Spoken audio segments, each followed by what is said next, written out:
manage. I mean, they have done nothing but screw that up in the last, You'll need them more than I do. We may have to borrow. Oh, that's too strong. I was gonna say, I got 56-year-old eyes. You're still a young I'm one. right here. Yeah. You're like way out there. I'm Barb would have to hold mine.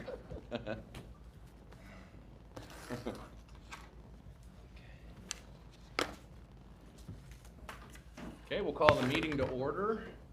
Roll call and declaration of quorum. Dr. Matusek. Here. Mr. Lau. Present. Mrs. Charmison. Here. Mr. Painter. Here. Mr. Simba. Here. I'd like to welcome all our visitors. Thank you for the administration being here this evening. Barb, Jack. Okay, any public comments?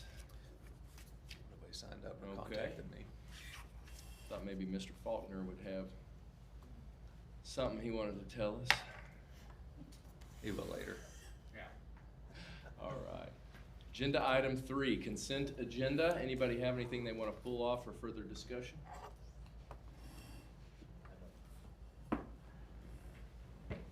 Okay, seeing none, I'll make a motion to approve the consent agenda. Second. Dr. Matusek. I want to abstain on 3.1, yes on the rest.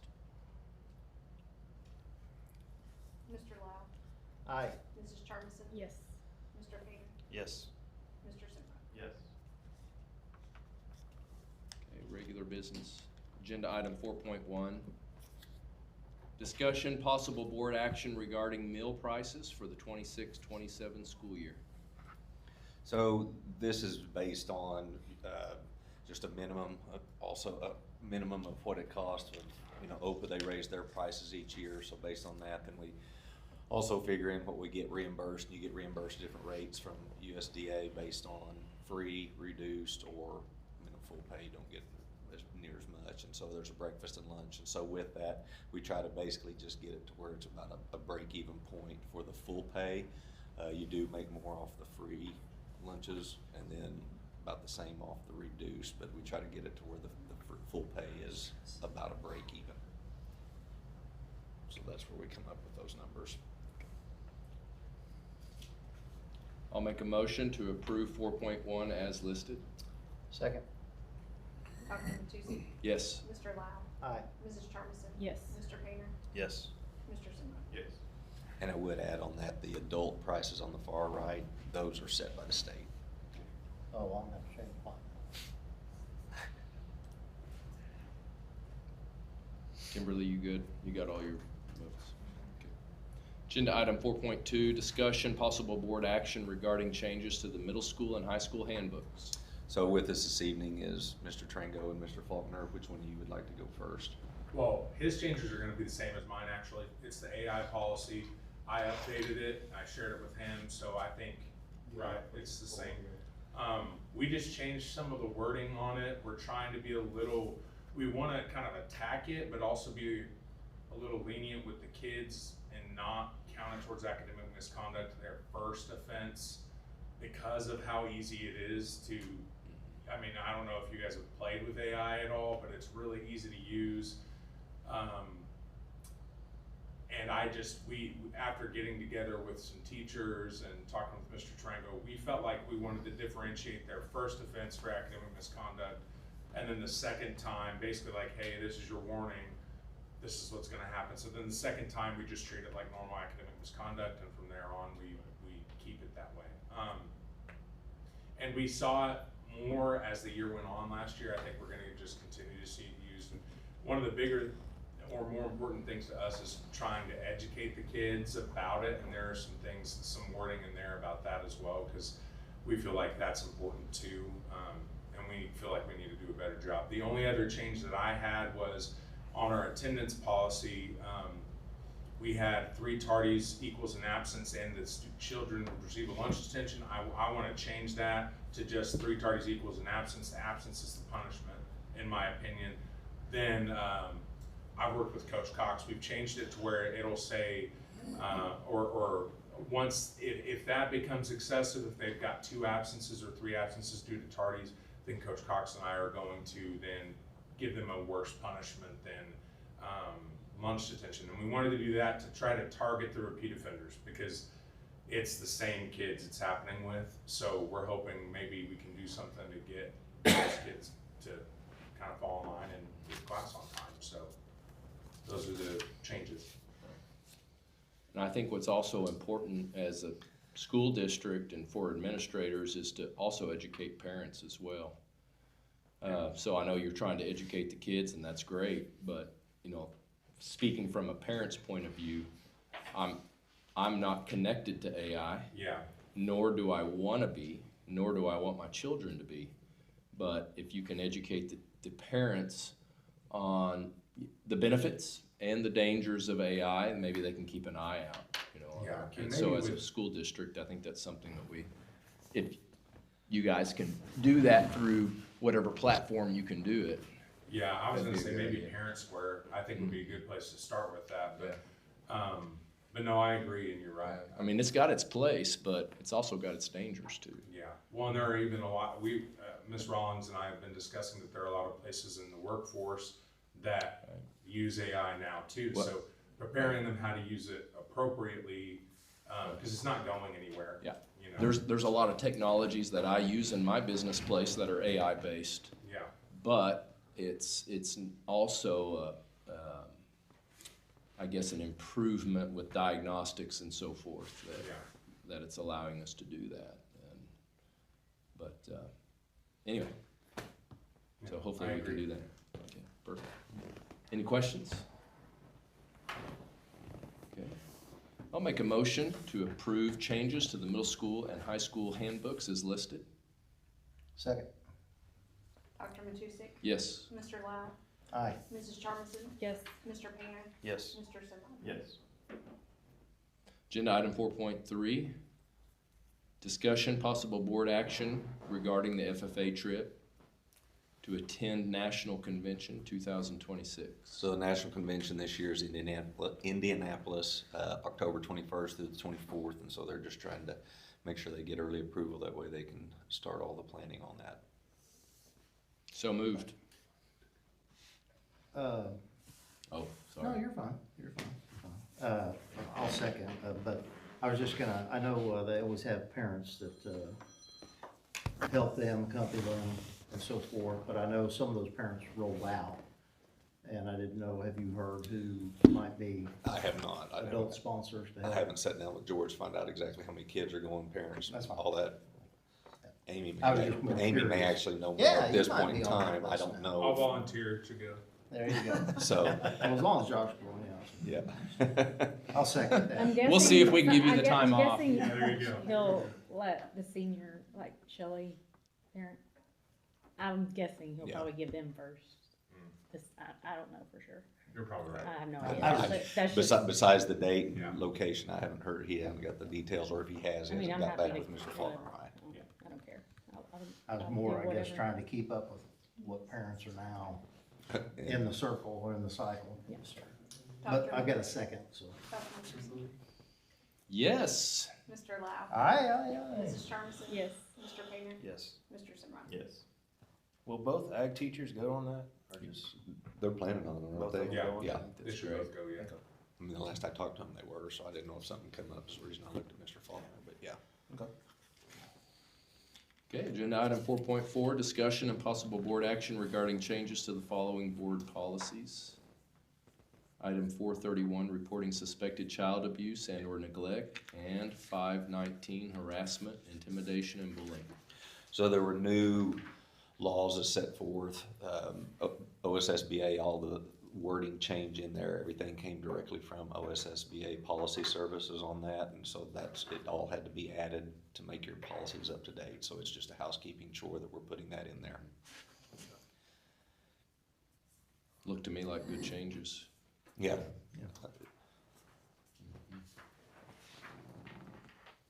I'll make a motion to approve 4.4. Second. Dr. Matusek? Yes. Mr. Lau? Aye. Mrs. Charmison? Yes. Mr. Painter? Yes. Mr. Simon? Yes. Agenda item 5, new business. No new business. Okay.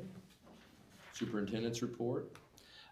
Start off with the school calendar. You know, we approved the calendar last spring, and we knew we were gonna have to make amends, and I just waited until we got back to school. And the main reason we have to make amendments for that is the new requirement of 40 minutes of PE into the school day.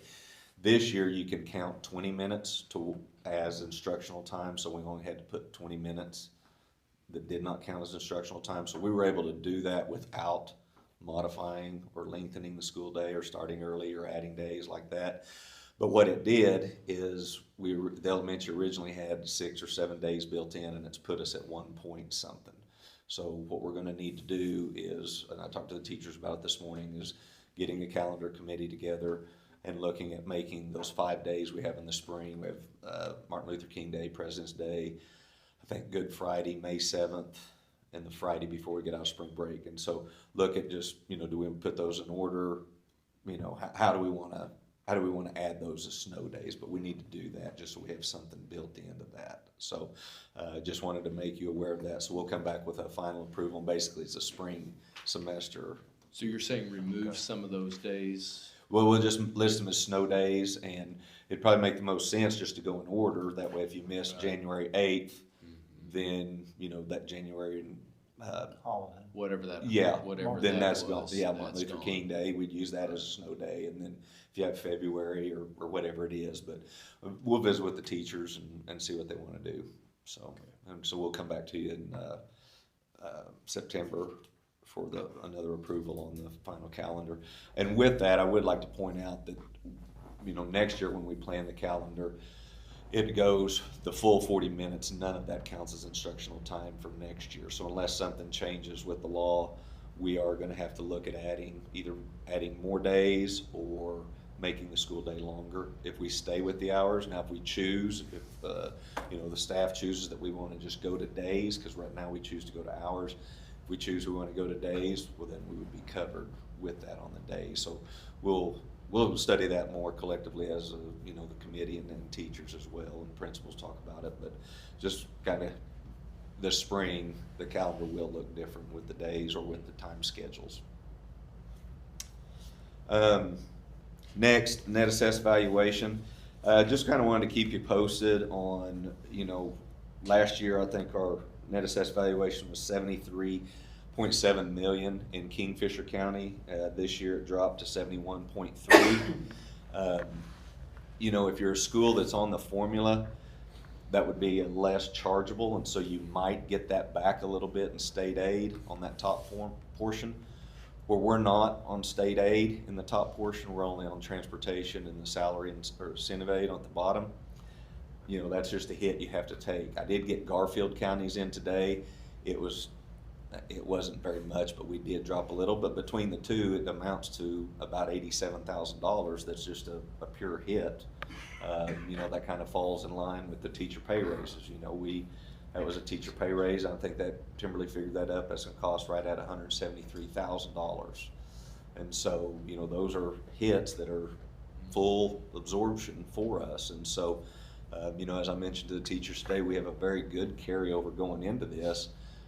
But like gross production is what has been driving the majority of our revenue, that and our valuation. As our valuation continues to drop, and then we're in a cycle that our gross production has dropped the last 2 years, you know, it kind of makes you where you know, you want to keep that high carryover, because if gross production was to completely disappear, we have about a 2-year cushion. We could absorb that and hopefully, you know, would come back. And so, you know, trying to do some things where we move some of the expenses to building fund, I think will help that.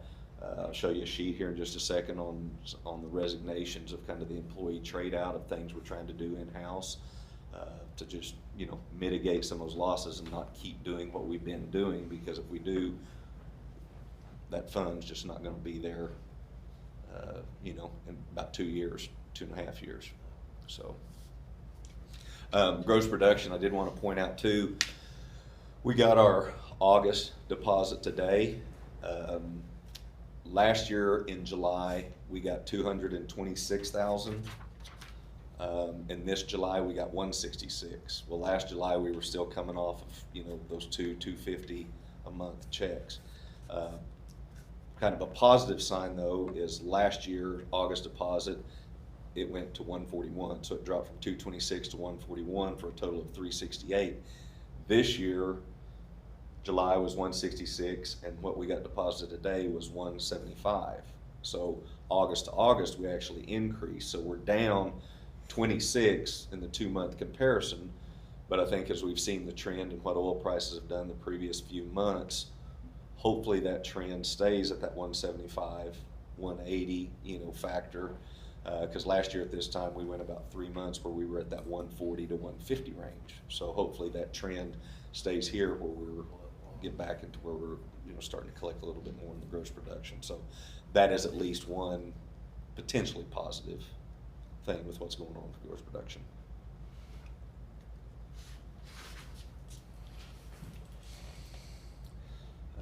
Resignations. One resignation received, Amy Sheelight, high school special education teacher. Did we have Heather's last name? Heather Russell.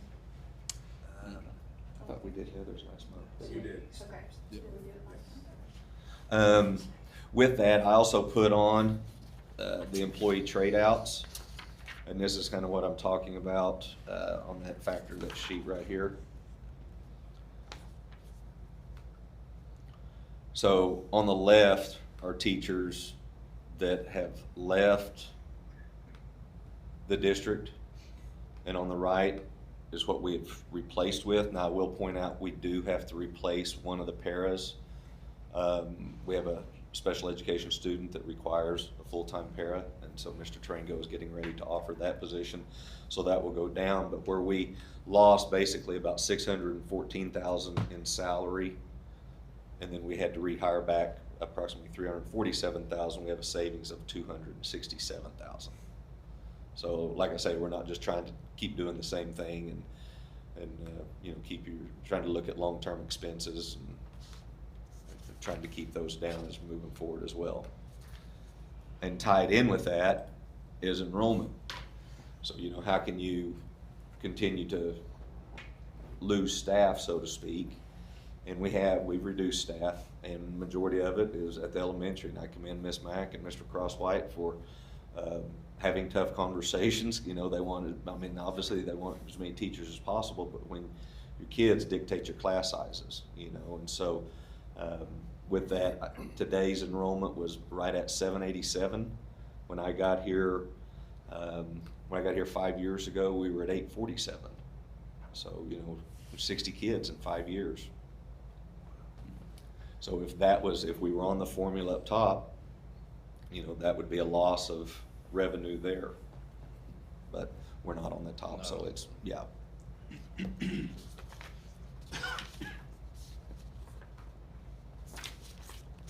And then last one is state question 844, and I went over this just very briefly in the meeting today. The manufacturing exempt, this is a potential impact on schools. It changes the reimbursements for districts that have lost revenue due to the qualifying manufacturing exemptions. And while that may, maybe we don't have a lot of manufacturing come into our area, what that does on a statewide level, those exemptions, that could put more schools on the state formula, and the more schools that are asking for that same pot of money lessens it. So that could be one of the potential negative impacts.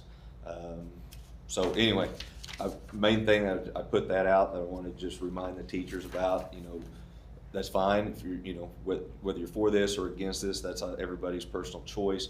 Just make sure as teachers and educators that, we're not posting anything on our school accounts or during school time on our personal accounts or anything like that. So just went over that. Plus, we're getting ready to start, have some very big elections come this fall, and, those can be heated, and you'll have pro-education candidates and not pro. So just kind of made a general reminder to everybody of, hey, make sure we keep away from using the school where anything is a vote yes, vote no situation. So, but just wanted to make everybody aware of what's going on with that. And that's all I have. Thank you. Agenda item 7, personnel. 7. Yes. 7.1, discussion, possible board action regarding the employment of the following certified staff on temporary contract for the 26-27 school year for special education. So Tori Lott has done a tremendous job and gone back to school and finished her degree, and then got the special education to where she can do that. So we're going to put her into that elementary special ed position that we created this year. A recommendation to the board. I appreciated Mr. Crosswhite's comments about Tori this morning. I did That was too. fun. I went home and That's told my great. wife about it. I was Yeah. like, Yeah, that's great. happy for her. And, Somebody in our community that's done well. yeah. It's great to have her, She's in our worked community. hard, she's gonna be a good one. That's great. I'll make a motion to approve Tori Lott as on a temporary contract for the 26-27 school year as a special education teacher. Second. Dr. Matusek? Yes. Mr. Lau? Aye. Mrs. Charmison? Yes. Mr. Painter? Yes. Mr. Simrod? Yes.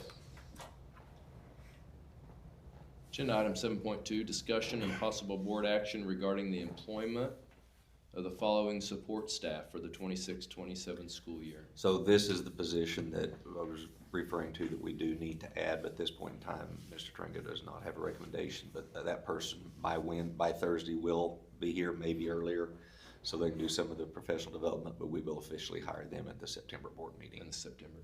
Okay. Sorry, maybe I should have skipped that. No, you're good. You're good. I wanted to explain that to you So guys. no action taken on 7.2. Correct. 7.3, discussion, possible board action regarding the following changes to the extra duty assignments. So Ashley had done the student information systems last year, and it just worked out better. Last year we did an hourly, and this year it just worked out better just to give a flat fee for that. And so we sat down and did the math. And Can that's you what- explain the student information system? That's, to me real yeah, quick? that's it, like every one of your kids is put in there, their student testing numbers, everything that the kid does, how many absences, tardies, all of that. And that's part of how we get, if we did get state aid, but that's how we get our ADM, that's how students are tracked, if they transfer districts, so yes. Sorry to interrupt you. No, you're good. Mr. Briscoe, with the loss of Amy Sheelight, they were able to rearrange a schedule to where we did not have to replace her position full-time, but with that, Mr. Briscoe is gonna have to pick up he's gonna teach during his planning period. And it's, in the past, we've paid them 1/7 of their base pay, and so that's where that $9,400 comes from. And then Doug Boyd is no longer the assistant cross-country, so. So moved. So second. Dr. Matusek? Yes. Mr. Lau? Aye. Mrs. Charmison? Yes. Mr. Painter? Yes. Mr. Simrod? Yes. Okay, agenda item 8, adjournment. So moved. Second. Second. Dr. Matusek? Yes. Mr. Lau? Aye. Mrs. Charmison? Yes. Mr. Painter? Yes. Mr. Simrod? Yes.